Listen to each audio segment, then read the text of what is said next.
اللهم صل على سيدنا محمد يا رب صل وسلم دائما أبدا على حبيبي. کہ دیکھیں اللہ تعالیٰ نے ہمیں اس دنیا میں بھیجا ہے. اللہ نے کیا کہا؟ میں نے کیوں پیدا کیا؟ وما خلقت الجن والانس الا لیعبدون. میں نے انسان اور جنات کو بنایا ہے اپنی عبادت کے لیے. تو میری اور آپ کی پیدائش کا مقصد اللہ نے بتا دیا نا کیا ہے؟ عبادت. اب فوراً عبادت سے جو ذہن جاتا ہے کہ یار اچھا ہم 24 گھنٹے نمازیں پڑھے بیٹھ کے، ہم ہر سال حج کرتے رہے، ہم ہر سال عمرہ کرتے رہے. نا نا نا نا، یہ نہیں ہے. اللہ کی بات کا مطلب ہم اللہ ہی سے پوچھیں گے نا. جیسے میرا جو کتے والا کلپ تھا تو وضاحتی بیان بھی میرے ذمہ ہے نا کہ میں جاری کروں، یا کتے جاری کریں گے بیٹھ کے کہ نہیں مفتی صاحب کی بات کا مطلب. گرمی بہت ہو رہی ہے، اگر کوئی تھوڑا سا ہیٹر ویٹر کم کر دیں. میں عوام کے لیے کہہ رہا ہوں، مجھے کوئی ٹینشن نہیں ہے. اس کو بند ہی کر دیں. تو اب مجھے ایک بات بتاؤ، تو اللہ کی بات کا مطلب ہم کس سے پوچھیں گے؟ اللہ سے پوچھیں گے. اللہ نے دوسری جگہ اس کو ڈیفائن کیا، ایکسپلین کیا ہے کہ میں نے جو انسان کو عبادت کے لیے پیدا کیا تو میری نظر میں عبادت کا مفہوم کیا ہے.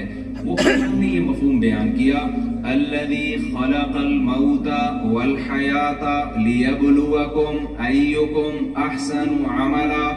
اللہ وہ ذات ہے جس نے موت اور زندگی کو پیدا کیا تاکہ اللہ تمہیں آزمائے تم میں اچھا عمل کون کرتا ہے. کیا مطلب؟ اللہ کی عبادت کا مطلب یہ ہے کہ اچھا عمل کرنا، اور اللہ کی عبادت سے ہٹنے کا مطلب یہ ہے کہ برا عمل کرنا، اچھے عمل کو چھوڑ دینا. تو ہم یوں کہہ سکتے ہیں کہ ہم دنیا میں پیدا ہوئے اچھا کرنے کے لیے. یہی مطلب ہوا کہ نہیں ہوا؟ سیدھا سیدھا قرآن کا مطلب کیا ہوا؟ انسان کو پیدا کیا اللہ نے اچھا عمل کرنے کے لیے، اچھا بننے کے. ظاہر اچھا عمل کرے گا تو اچھا کہلائے گا، برا عمل کرے گا تو کیا کہلائے گا؟ برا کہلائے گا.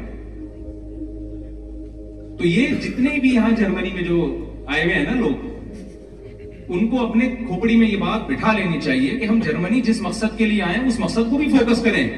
دنیا میں جو جس مقصد کے لیے آئے وہ اس سے بڑا مقصد ہے.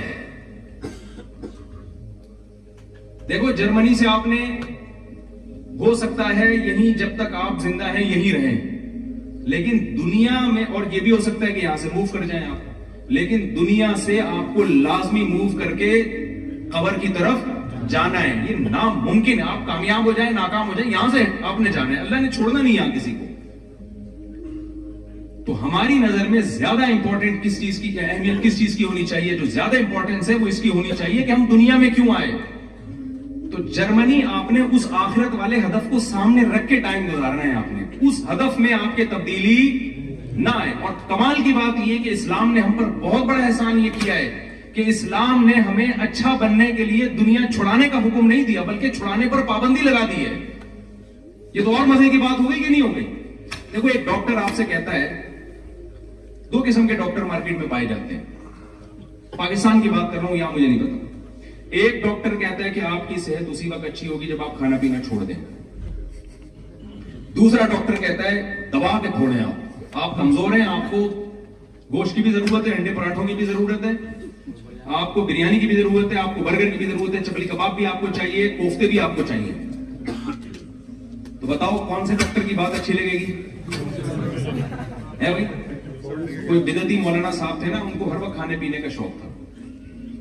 تو کسی نے ان سے پوچھا کہ بتاؤ یہ ہم سب مسلمانوں کی حالت ایسی ہو گئی ہے کہ کھانے پینے والی آیتیں ہمیں بہت اچھی لگتی ہیں، روزے والے حکام ہمیں اچھے بالکل بھی. دیکھو نبی صلی اللہ علیہ وسلم کی سنت روزے رکھنا ہے. کھانا جس طرح سے ہم پھوڑتے ہیں یہ پیغمبر کی سنت نہیں ہے. کھائیں آپ، اجازت ہے، یہ نہیں کہ آپ کھانا پینا چھوڑ دیں. اس کو سنت کا لیبل نہ لگایا کریں. ایک تو کھانا، پھر اس کے بعد میٹھا، پھر اس کو کہتے ہیں میٹھا کھانا سنت ہے. بالکل بھی غلط بات ہے. کھانے کے بعد میٹھا کھانا کھانا ہی سنت نہیں ہے تو کھانے کے بعد میٹھا کھانا کہاں سے سنت ہو گیا؟ ہمارے نبی تو فاقوں سے رہتے تھے بھائی. تو آج ہمارا اسلام بھی کھانے پینے کا ہو کے رہ گیا ہے. تو میں یہ کر رہا تھا کہ دیکھو ایک ڈاکٹر وہ ہے جو آپ کو کہتا ہے کھاؤ، ایک ڈاکٹر وہ ہے جو کہتا ہے بالکل بھی نہ کھاؤ. تو اچھا کون سا لگے گا؟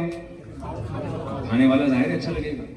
اگر اسلام آپ کو یہ کہتا کہ یہ دنیا چھوڑ دو, تم میری عبادت کے لیے پیدا ہوئے, لہذا تمہیں جرمنی آ کے پڑھنے کی بھی اجازت نہیں ہے, تمہیں جرمنی میں اچھی جاب کی بھی اجازت نہیں ہے, تم جاؤ کراچی میں جو لیاری ندی ہے نا اس کے قریب قبرستان ہے ایک بڑا خطرناک قسم کا, میوا شاہ کا قبرستان, وہاں ایک جھونپڑا ڈال کے اللہ اللہ کیا کرو بیٹھ کے.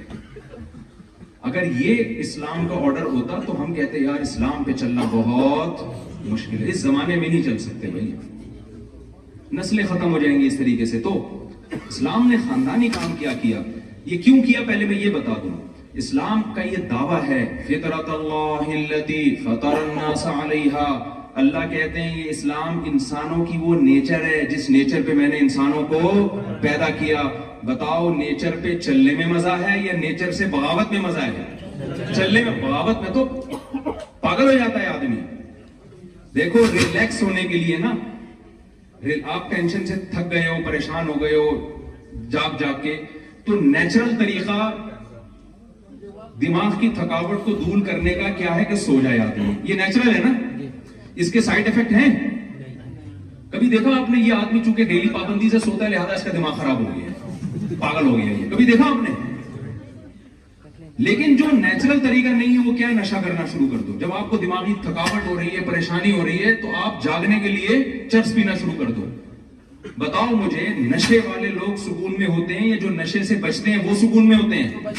جو بچتے ہیں وہ سکون میں ہوتے ہیں. لوگ مجھے کہتے ہیں یونیورسٹی کے لڑکے کہ یار نشے کے بغیر ہم نہیں سکون, ہم ڈپریشن میں جاتے ہیں, ہمیں جب تک پیے نہیں. آپ کو کیا پتا مفتی صاحب ہم نے کیا کیا ٹینشنیں پالی ہوئی ہیں. وہ کہہ رہے ہوتے ہیں بھائی اب وہ ٹینشنیں ہوتی ہیں تو پیے بغیر نہیں ہو سکتا. میں کہتا ہوں جو ٹینشنیں ہم نے رکھی ہوئی ہے نا آپ اس کا تصور بھی نہیں کر سکتے. اور اللہ کا شکر ہے اللہ نظر بس سے بچائے. میں آپ کو خوش لگ رہا ہوں کہ نہیں لگ رہا؟ نہ میں سامنے پیتا ہوں نہ میں چھپ کے پیتا ہوں. وہ ایک آدمی کی بیوی دعا مانگ رہی تھی, خواتین سے پیش کی معذرت, دعا کے لیے ہاتھ اٹھائے بڑے تہجد میں نے اخلاص سے, آدھی دعا مانگ کے ایک دم ہاتھ نیچے گرا دی. شوہر نے کہا بیگم کیا دعا مانگ رہی تھی, سچ سچ بتاؤ. اس نے کہا میں دعا مانگ رہی تھی اللہ آپ کی ساری ٹینشنیں ختم کر دے, پھر مجھے خیال ہے کہ میں ہی نہ مر جاؤں. خواتین سے پیش کی معذرت, میں ان خواتین کی بات کر رہا ہوں جو بیان نہیں سن رہے. تو آپ بتاؤ دنیا میں بھائی کون ہے جو ٹینشن فری ہے یار؟ سب سے زیادہ جو ٹینشن اٹھائی ہے یعقوب علیہ السلام نے اٹھائی ہے, جن کے خوبصورت بچے کو, بہت محبوب بچہ تھا, بچپن میں چھین لیا گیا, کنویں میں ڈال دیا گیا, تلاش کرتے رہے ساری زندگی, بچے کے غم میں روتے رہے, اور بڑھاپے میں اللہ نے دوسرا بچہ بھی چھین لیا. ٹینشن کا علاج شراب میں اللہ نے نہیں رکھا, نشے میں اللہ نے ٹینشن کا علاج نہیں رکھا. یہ نیچرل نہیں ہے, یہ وہ چیز ہے جو ٹینشن پیدا کرتی ہے. اب شراب پینے والا شراب پی کے سمجھتا ہے یار بڑا ریلیکس, بھائی یہ تھوڑی دیر کی ہے, تھوڑی دیر کا مسئلہ ہے, اس کے بعد آپ کو اس کی عادت پڑے گی اور زیادہ ڈپریشن میں جاؤ گے. تو اسلام ہے جو آپ کو صحیح گائیڈ کرتا ہے. وہ کیا کہتا ہے, فطرت اللہ التی فطر الناس علیہا. اسلام اور نیچر ایک ہی چیز کے دو نام ہیں, ایک ہی چیز کے دو نام ہیں. تو نشے کی طرف کبھی بھی مت جاؤ. زنا نیچر نہیں ہے, نکاح انسان کی نیچر ہے. دیکھو ایک بات میں اکثر بیانات میں, آپ لوگ بول تو نہیں ہو رہے, تھک تو نہیں گئے, ایک بات میں اکثر بیانات میں سمجھاتا ہوں. دیکھو جانور کو اپنی نیچر پہ چلنے کے لیے گائیڈنس کی ضرورت نہیں ہے, اس کے پاس سوچنے کے لیے کھوپڑی ہے ہی نہیں. اس کو فطرت نے, خدا نے, اللہ نے اس کی نیچر پہ دھکا دے کے چلا دیا ہے. وہ نیچر سے کبھی نہیں ہٹتا, وہ انسان کے نعروں سے اور تحریکوں سے متاثر نہیں ہوتا. آپ جنگل میں جا کے سیاسی نعرے لگاؤ کہ پی ٹی آئی کو ووٹ دینا ہے یا جے یو آئی کو دینا ہے, شیر پہ کوئی اثر نہیں پڑے. وہ کہے گا بھائی میں اپنا فائدہ دیکھوں گا, یہ تمہارے مسئلے ہیں, یہ میرے مسئلے نہیں.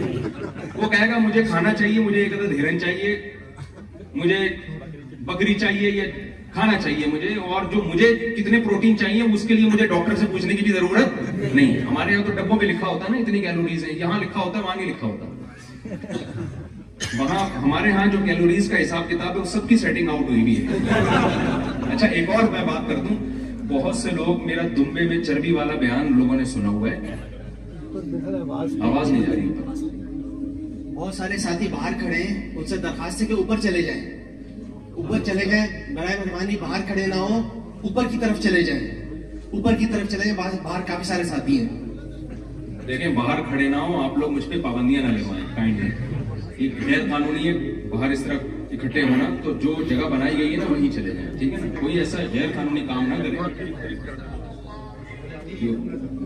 بس وہ مل لیں گے انشاءاللہ.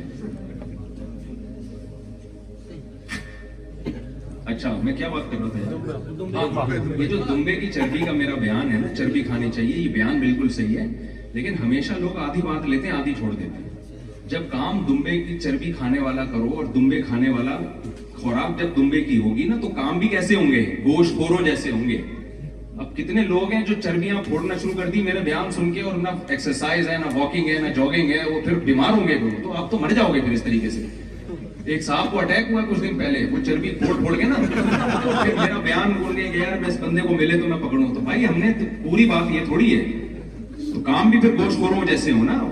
یہ تھوڑی کہ آپ کھا رہے ہو, چربی کھا رہے ہو اور دیسی گھی پی رہے ہو, آپ پلیٹیں بھر بھر کے, اور آپ آرگینک چیزیں کھا رہے ہو. تو کام بھی آرگینک دیسی چیزیں جب کھاؤ گے تو کام بھی کیسے ہونے چاہیے, دیسی لوگوں جیسے ہونے چاہیے. اگر آپ نے دفتر میں بیٹھے رہنا ہے تو پھر آپ کچھ بھی نہیں کھاؤ, پھر تو جو کھاؤ گے وہ بھی مسئلہ کرے گا. تو خیر میں کیا عرض کر رہا تھا یار, یہ کہاں سے کہاں بات جا رہی ہے, جو ٹاپک لے کے چل رہا تھا میں. ہاں تو میں یہ عرض کر رہا تھا, دیکھو جانور جو ہے نا, جانور اس کو اس کی نیچر پہ چلانے کے لیے کسی یونیورسٹی میں پڑھنے کی ضرورت نہیں ہے, اس کو پیغمبروں سے ہدایت لینے کی ضرورت نہیں ہے. آپ شیر کا بچہ پیدا ہو, آپ اس کے سامنے گھاس اور کھیرا اور ککڑی اور پان اور گٹکے رکھ دیں, کبھی بھی اس کی طرف منہ نہیں مارے گا. وہ گوشت ہی کھائے گا, وہ دودھ ہی پیے گا. بکری کے بچے کے سامنے آپ گوشت کے بہترین کوفتے بنا کے رکھ دیں, انگارے رکھ دیں, آپ کے انگارے, کبھی بھی اس میں ہاتھ ڈالنے کی کوشش نہیں کرے گا. انسان اتنا ذہین ہے, لیکن آپ انسان کے بچے کے سامنے آگ کا انگارہ رکھیں, سب سے پہلے اٹھا کے اپنے منہ میں ڈالے گا اس انگارے. اتنا ذہین ہو کے بھی غلط چل رہا ہے. یہ اس میں اشارہ ہے اللہ کی طرف سے کہ اس کو اس کی نیچر پہ چلانے کے لیے گائیڈنس کی ضرورت ہے. جانور کو اس کی نیچر پہ چلانے کے لیے گائیڈنس کی ضرورت نہیں ہے. آپ کو یہ گائیڈنس, دو طرح کی گائیڈنس چاہیے آپ کو, انسان کو دو طرح کی گائیڈنس. ایک کو ہم جسمانی گائیڈنس کہتے ہیں, ایک کو ہم روحانی گائیڈنس کہتے ہیں. جسمانی گائیڈنس ہمیں ملتی ہے ڈاکٹروں سے, کتنا کھانا ہے, کیا کھانا ہے. ڈاکٹر بتائے گا ماں کو کہ تمہارا بچہ پیدا ہو تو اس کے سامنے سے یہ چیزیں ہٹا دینا, ورنہ وہ بچہ کھا جائے گا, سب کچھ کھا جائے گا. یہ ہے جسمانی گائیڈنس. اور روحانی گائیڈنس کیا ہے, جو علماء بتاتے ہیں کہ آپ کو بہنوں کی وراثت کھانے کی اجازت بولو نہیں. ڈاکٹر بتائے گا کہ اس بچے کو گوشت کھانے کی اجازت نہیں ہے, علماء بتائیں گے بہن کی وراثت کھانے کی بھی اجازت نہیں ہے. تو دونوں قسم کی گائیڈنس ہو گئی کہ نہیں ہو گئی. تو مادی گائیڈنس ڈاکٹر کرتے ہیں, اور پھر انجینئر کرتے ہیں, اور پھر جو بھی سائنسدان ہیں وہ کرتے ہی چلے جا رہے ہیں, تبھی انسان ترقی کی راہ پہ گامزن ہے. لیکن انسان کو جو اس کی پیدائش کا مقصد تھا وہ مادی گائیڈنس نہیں ہے. سمجھتے ہو کہ نہیں سمجھتے؟ انسان کی پیدائش کا جو مقصد ہے وہ اچھا انسان بننا ہے. تو اچھائی کا مادی زندگی سے تعلق ہے یا روحانی زندگی سے تعلق ہے؟ روحانی زندگی سے تعلق ہے نا. دیکھو جانور کی روحانی کوئی زندگی نہیں ہوتی, جانور کی صرف مادی زندگی ہی ہوتی ہے. لہذا جانور میں دو طرح کے جانور نہیں ہوتے کہ یہ اچھا ہے اور یہ برا ہے, یہ نہیں ہوتا جانوروں میں. یہ تقسیم انسان کی ہے, یہ جانوروں کی نہیں ہے. جانور کو صرف مادی گائیڈنس کی ضرورت ہے. ہم جب کہتے ہیں نا یہ کتا اچھا ہے, اس کا مطلب کیا ہے؟ کوئی نسلی ہے. یہ نہیں کہ یہ سچ بولتا ہے ہمیشہ, یہ وعدہ خلافی نہیں کرتا, یہ اپنے ماں باپ کا احترام کرتا ہے, یہ نہیں ہوتا. جس جانور کو اللہ نے جو کوالٹی دینی تھی نا وہ بھی انسٹال کر دی ہے اس کے اندر. کتا وفادار ہے, اس نے یہ وفاداری کہیں سیکھی نہیں. وہ بائی بورن جو ہے نا وفادار ہے. یہ کیا کہتے ہیں اس کو کہ یہ بلٹ ان ہے اس کے اندر. یہ جو سافٹ ویئر ہے نا, یہ کمپنی کی طرف سے پہلے سے اللہ نے ڈال کے پیدا کیا اس کو. کتے نے وفا ہی کرنی ہے, چاہے آپ اس کو تبلیغ میں سروزہ لگوائیں یا نہ لگوائیں, وہ بزرگوں کے بیان سنیں یا نہ سنیں, اس کو یونیورسٹیوں میں ٹریننگ دی جائے یا نہ دی جائے, اور لومڑی اور جو طوطا ہے اور اس طرح کے کوا, یہ بے وفا ہیں, یہ بے وفا ہی رہیں گے, ان کو آپ محنت کر کے وفادار نہیں بنا سکتے. کوا اگر چالاک ہے, ڈیڑھ ہوشیار ہے, تو وہ چالاک کا چالاک ہی رہے گا. اس میں اگر قوم پرستی ہے کہ جب ان کی قوم پہ کوئی بات آتی ہے سارے کوے اکٹھے ہو جاتے ہیں, آپ نے دیکھا ہے نا, تو یہ جو ان کے اندر اتحاد ہے, کیا یہ یونائٹڈ نیشن نے سکھایا ہے ان کو متحد ہونا ہے؟ بھائی بتاؤ نا, یہ ان کے اندر ہے, بس ہے. اپنی ایک کوے کو مار کے دیکھو نا, یہاں تو مجھے نہیں پتا یہ سسٹم ہے کہ نہیں. کراچی میں تو بھائی, پاکستان میں تو ہم نے تجربہ کیا ہے کہ جس سے بھی پنگا لینا ہے لوگ کوے سے کبھی بھی پنگا, کسی سیاسی جماعت سے بڑھ جائے نا, یہ آسان ہے. ایک کوا آپ نے چھیڑ دیا نا, وہاں سے گزرنا آپ کے لیے مشکل ہو جائے گا. پتہ نہیں وہ یاد رکھتے ہیں آپ کا, نادرا کا پورا ریکارڈ ان کے پاس ہوتا ہے, یہ بندہ کب گزرتا ہے, کہاں سے گزرتا ہے. تو جانوروں کے لیے نہ اللہ نے جنت بنائی نہ اللہ نے جہنم, کیونکہ جانور نہ اچھے ہوتے ہیں نہ برے ہوتے ہیں. تو جانوروں کی روحانی زندگی نہیں ہوتی. سمجھتے ہیں کہ نہیں سمجھتے؟ جتنی صفائی ان کو چاہیے وہ بھی قدرت نے ان کو دے دی ہے. لیکن انسان کی جیسے مادی زندگی ہوتی ہے, جس میں اس کو ڈاکٹر گائیڈ کرتے ہیں, اس کے والدین گائیڈ کرتے ہیں, بیٹا یہ کھانا ہے, یہ نہیں کھانا, یہ نقصان دہ ہے, یہ صبح جاگنگ کرنی ہے تو یہ کرنا ہے, یہ انسان آٹومیٹیکلی نہیں پتا ہوتا, یہ سکھایا جاتا ہے اس کو. اور جب سے آدم علیہ السلام سے انسان دنیا میں آیا, وہ سیکھتا چلا جا رہا ہے, اور پتہ نہیں کہاں جائے گا یہ سیکھتے سیکھتے. دوسری زندگی ہے روحانی, سمجھتے ہو, روحانی زندگی جس کے لیے اللہ نے ہمیں پیدا کیا. جو میں نے قرآن کی آیت پڑھی تھی, لِيَبْلُوَكُمْ أَيُّكُمْ أَحْسَنُ عَمَلًا, اللہ دیکھنا چاہتے ہیں تم میں عمل میں اچھا کون ہے. دیکھو, انسان کو جو جانور پہ فضیلت ہے وہ مادی زندگی کی وجہ سے نہیں ہے, وہ روحانی زندگی کی وجہ سے ہے. کیونکہ اگر انسان کو کھانے پینے اور مادی زندگی کی وجہ سے ہوتی تو اس کائنات میں سب سے افضل ترین مخلوق بھینس ہوتی. کیا خیال ہے؟ جتنا بھینس کھاتی ہے اتنا ہم کھا سکتے ہیں.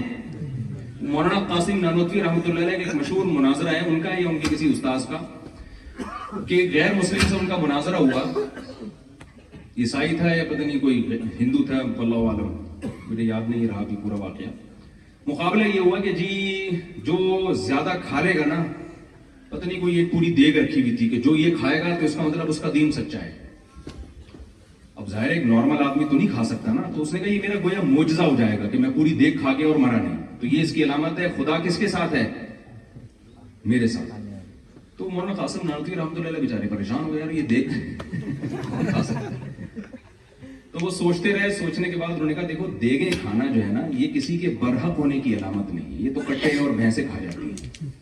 انسان کی جو فضیلت ہے خواہشات پہ کنٹرول کرنا, دل چاہ رہا ہے مگر وہ کام نہیں کر رہا. جانور اپنی خواہشات پہ کنٹرول نہیں کرتے, تو کھانے کا مقابلہ چھوڑو, بھوکا رہنے کا مقابلہ کرتے ہیں. کہا میں ایک ہفتہ کچھ کھائے پیے بغیر زندہ رہ کے دکھاؤں گا, تم بھی ایک ہفتہ کھائے پیے بغیر رہ کے دکھاؤ. یہ جو میں نے واقعہ سنایا, اس سے آپ کو بات سمجھ میں آ گئی. ہماری جو ساری محنت جو آپ کی جرمنی میں آ کے محنت ہو رہی ہے نا, یہ مادہ پرستی کی محنت ہے. یہ آپ اپنی مادی زندگی کو اچھا کرنا چاہتے ہیں, میری صحت اچھی ہو جائے, میں پیسے نوٹ زیادہ چھاپنا شروع کر دوں, اور میں جناب میرا گھر اچھا ہو جائے. تو بھائی یہ چیز تو جانور بھی چاہتا ہے. جانور کے سامنے بھی دو قسم کی خوراکیں ڈالیں گے نا, جو زیادہ مزے کی ہوگی وہ اس میں منہ مارے گا.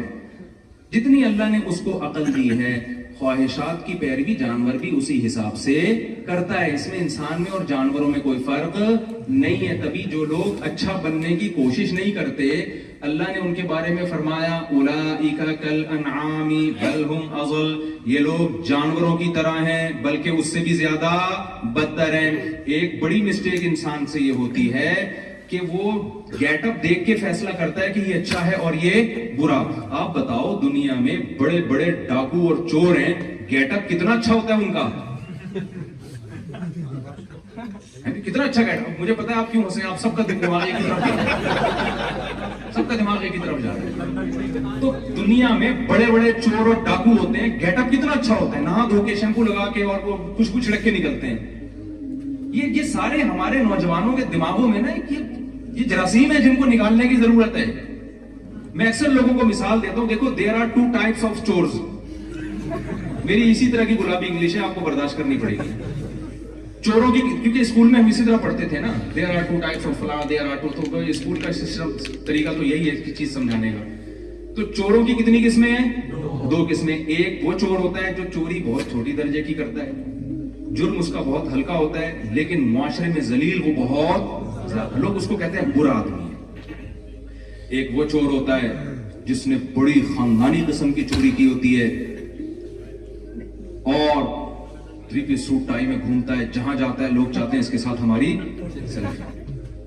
کہیں رشتے کا پیغام بھیجے گا, لوگ رشتہ قبول کریں گے. کہیں جو ہے ہر آدمی کی خواہش ہے بھئی یہ ہمارے پاس آئے. پہلا چور وہ ہے جو مسجد سے چپل چراتے ہوئے پکڑا گیا ہو, اس کا گیٹ اپ بھی ٹھیک نہیں ہوتا. ایسا ہی ہوتا, یہاں تو چپلیں چراتے ہیں, یہاں تو میرے خیال نہیں ہوتا, لیکن ہمارے یہاں تو بہت بڑا مسئلہ ہے الحمدللہ چپل. وہ ایک آدمی نے کہا نا کہ چپل سامنے رکھ کے نماز پڑھ رہا تھا, کسی نے کہا چپل سامنے رکھ کے نماز نہیں ہوتی, اس نے کہا پیچھے چپل نہیں ہوتی. یا تو نماز بچا لو یا چپل بچا لو, ایسے نماز ہو جاتی ہے چپل سامنے رکھ کے. خیر, تو ایک چور وہ ہوتا ہے جو مسجد سے چپل چوری کرے, پکڑا جاتا ہے, پٹتا ہے لوگوں سے. ہمارے ہاں تو کوئی چپل چراتے ہوئے پکڑا جائے نا, اسے ایسا کوٹتے ہیں لوگ, میں نے چھڑوائے ہیں بہت سارے, میں نے خود چھڑوائے ہیں کہ مارنا دیں لوگ اس کو. یار ٹھیک ہے غلط ہے, لیکن اتنا بھی غلط نہیں ہے کہ اس کو آپ اتنا مار رہے ہو. لوگ پھر وہ اپنی کو پوری کر رہے ہوتے ہیں کہ یار ہم نے بھی ایک دن چور پکڑا تھا اور مارا تھا اس کو, تو وہ ریکارڈ میں آ جاتی ہے نا یہ بات. تو یہ چور وہ ہے جو قوم کی نظر میں برا آدمی ہے, اس کی عزت نہیں ہوگی. لیکن آپ مجھے بتاؤ, ایک شخص کا باپ مر گیا, بہن کی 1 کروڑ وراثت بنتی ہے, بڑا بھائی وہ نہیں دے رہا, یہ بڑا چور ہے یا نہیں ہے؟ ایسے چور ہماری سوسائٹی میں بہت زیادہ ہیں. لیکن کبھی آپ نے دیکھا کوئی ان کو کہہ رہا ہو کہ یہ چور ہے, یا کبھی کسی نے پکڑ کے کوٹنے کی کوشش کی ہو؟ یہ بہت اہم پوائنٹ کی بات ہے. ہم نے اچھائی اور برائی کا جو کرائٹیریا بنایا ہوا ہے وہ پبلک پہ چھوڑا ہوا ہے. لوگ جس کو اچھا کہتے ہیں وہ اچھا ہے, لوگ جس کو برا کہتے ہیں وہ کیا ہے؟ برا ہے. اسلام کہتا ہے یہ کانسیپٹ غلط ہے. اللہ کہتے ہیں میں جس کو اچھا بولوں گا وہ اچھا ہے, میں جس کو برا بولوں گا وہ برا ہے. اس معیار پہ اگر آپ پورے اتریں گے تو پھر آپ کے اعمال کا وزن قیامت کے دن بڑھ جائے گا. ہماری جو ینگ جنریشن یورپ میں آ رہی ہے اس نے اچھائی اور برائی کا معیار خود سے متعین کر لیا ہے. آپ کو خود سے متعین کرنے کی اجازت نہیں ہے, یہ پہلے سے طے شدہ ہے. سمجھ میں آ رہی بات کہ نہیں آ رہی؟ یہ پہلے سے طے شدہ. آپ کو اس معیار پہ اگر اچھے بنیں گے تو آپ اچھے اللہ کی ڈکشنری میں کہلائیں گے. ہو سکتا ہے پبلک کی نظر میں برے کہلائیں آپ. اگر آپ اس معیار پہ نہیں اترتے, دیکھو بھائی دنیا میں بہت کچھ ہو رہا ہے, بہت دھوکے ہو رہے ہیں, بہت ظلم ہو رہا ہے, لیکن لوگوں کو نہیں پتا ہوتا. یہاں عدالتیں ٹریس بھی نہیں کر پاتی ہیں, بے گناہ لوگ چھوٹ جاتے ہیں, جو گنہگار ہیں وہ چھوٹ جاتے ہیں, بے گناہ کو سزا مل جاتی ہے. اصل جو ڈے آف ججمنٹ ہے وہ کیا ہے؟ وہ آخرت ہے. امریکہ کے گورا مسلمان ہوا, میری جب بھی کوئی غیر مسلم مسلمان ہوتا ہے میں اس سے بہت پوچھتا ہوں کیا تھا. اس نے مجھے کہا کہ یار یہ ڈے آف ججمنٹ کا تصور ہے نا اسلام کا, اس کے بغیر انسان اچھا نہیں بن سکتا. دنیا میں تو ظلم ہے, کہہ رہی اس چیز نے مجھے اٹریکٹ کیا اسلام کی طرف کہ ہم تو اچھے بن ہی نہیں سکتے اس کے بغیر. تو میں آپ سے ایک بات کہتا ہوں, دیکھو انسان کی روحانی زندگی کے لیے بھی اس کو کیا چاہیے؟ گائیڈنس. خود سے آپ مادی ترقی بھی نہیں کر سکتے ہوتے تو یونیورسٹی میں کیوں پڑھنے کے لیے آئے ہوئے ہوتے؟ بھائی وہیں بیٹھ کے کوئی بم بنا لیتے نا, ٹھیک ہے نا, ملک کے دفاع کے لیے وہیں بیٹھ کے کوئی میڈیسن ایجاد کر لیتے. آپ نے یہاں آ کے اس لیے کہ بھائی ہمیں کیا چاہیے؟ گائیڈنس. تو خوب سمجھ لیں, جو ہماری پیدائش کا مقصد ہے اچھا بننا, تو اس کے لیے بھی ہمیں گائیڈنس چاہیے. وہ گائیڈنس انسان نہیں دیں گے, وہ کون دے گا؟ جس نے انسان کو پیدا کیا. یہ اس کے علاوہ آپ کو کہیں اور سے نہیں ملے گی.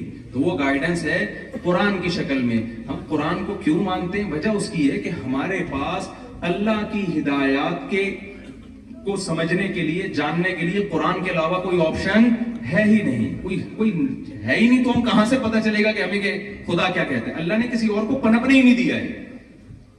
تاکہ لوگوں کو اس معاملے میں کنفیوژن نہ ہو. دو کتابیں ہوتی نا, دونوں کتابیں ہوتا ہے, یہ اللہ کی, یہ دوسری کہہ رہی ہے یہ اللہ کی, ہم کنفیوز ہو جاتے ہیں اس میں اصل اللہ کی کون سی ہے. تو اللہ نے قرآن کے علاوہ کسی کو پنپنے دیا ہی نہیں. محمد صلی اللہ علیہ وسلم کی جو تعلیمات ہیں ان کے علاوہ کسی پیغمبر کی تعلیمات کو اللہ نے باقی رکھا ہی نہیں ہے. تو ہمارے پاس اس کے علاوہ کوئی آپشن ہی نہیں ہے, اور یہ اللہ نے ہم پر احسان کیا تاکہ لوگ اس معاملے میں کنفیوز نہ ہو. بات ایک ہی ہو, بھئی یہی ہے, اس کے علاوہ تمہارے پاس کچھ بھی نہیں ہے. تو اب میں آپ سے عرض کرتا ہوں, دیکھو بس بات کو میں سمیٹ کے ختم کر رہا ہوں, پھر سوال جواب کا موقع دوں گا آپ کو. اب ایک فیصلہ کرو کہ جس چیز کو اللہ اور اس کے رسول اچھا کہیں گے, ہماری جو خواتین بیان سن رہی ہیں, جو خاص طور پہ یونیورسٹیوں کی طالبات ہیں, آپ نے آج سے اچھے کا کرائیٹیریا کیا قرار دینا ہے؟ جس کو اللہ اس کے رسول نے, اسلام نے جس کو اچھا کہا تو ہم اس کو کیا سمجھیں گے؟ اچھا. اور وہ کوالٹی جس میں ہوگی اس بندے کو ہم کیا کہیں گے؟ اچھا. سمجھتے ہو؟ اگلا اسٹیپ کیا ہے؟ جس چیز کو اللہ نے برائی کہا ہم اس کو کیا سمجھیں گے؟ برائی. ہاں, وہ برائی جس میں ہوگی اس کے بارے میں خاموش رہیں تو زیادہ اچھا ہے. کیونکہ اگر میں یہ کہہ دوں نا اس کو برا سمجھیں گے تو ہمارے یہاں اس کا لوگ غلط فائدہ اٹھا کے تو بھی برا ہے, تو بھی برا ہے, تو بھی برا ہے, تو بھی عدالت اسلام سے. یہ ٹینشن کی آپ کو ضرورت نہیں ہے. یہ اللہ قیامت کے دن جو اچھا ہوگا برا ہوگا خود ہی کر دے گا. ہمیں اپنے گریبان میں جھانک کے اپنے آپ کو اچھا بنانے کی ضرورت. اب میں قرآن کے موٹے موٹے بیسک احکام آپ کو بیان کرتا ہوں. آپ سب نے یہ نیت کر لینی ہے, ہم نے اس معیار پہ پورا اترنا ہے اور اپنے آپ کو قرآن کی ان آیتوں کے مطابق ہم نے اپنے آپ کو ڈھالنا ہے. سمجھتے ہو؟ اور وہ نیچر سے ہٹ کے نہیں ہے, کوئی عجیب و غریب قسم کی تعلیمات نہیں ہے کہ آپ کہیں یار یہ تو نیچر کو اپیل ہی نہیں کرتی. دیکھو اگر قرآن حکم دیتا کہ والدین کے ساتھ بدتمیزی کیا کرو, بڑا مشکل کام ہو جاتا نا. کیا خیال ہے بھائی؟ قرآن کہتا بڑھاپے میں والدین کو آپ اوڑھ ہاؤس میں ڈال کے آ جاؤ, مشکل ہو جاتی نا. قرآن نے کیا کہا؟ قرآن کہتا ہے رشتہ داری توڑو, مشکل کام ہو جاتا ہے. یار میرا بھائی ہے, میری بہن ہے, میری اماں, میرے ابا, میں کیسے رشتوں کو توڑوں؟ قرآن کہتا اسٹیٹ کے جو لاز ہیں اس کے خلاف چلو, تو آسان ہوتا مشکل ہوتا؟